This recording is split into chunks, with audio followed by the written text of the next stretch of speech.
Forgot your Roblox password and don't have access to email or phone? Don't worry, here's how to recover your account. Step 1. First, check if your browser or password manager saved your Roblox password. After that, try signing in with Apple, Google, or Facebook if you linked them. Step 2. Next, search your old emails for Roblox purchase receipts. Save any order numbers or transaction IDs. These are proof you own the account. Step 3. Then, collect useful details. Your username, any old passwords, the year you created the account, and the devices you used to log in. Step 4. Now go to Roblox support and open a ticket.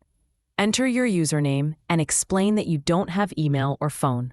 After that, add the details and receipts you collected, then submit the form. Step 5. Finally, wait for Roblox to reply. They may ask you more questions to confirm ownership. Once your account is recovered, update your email, phone, and set a strong password. Reset your Roblox password without E.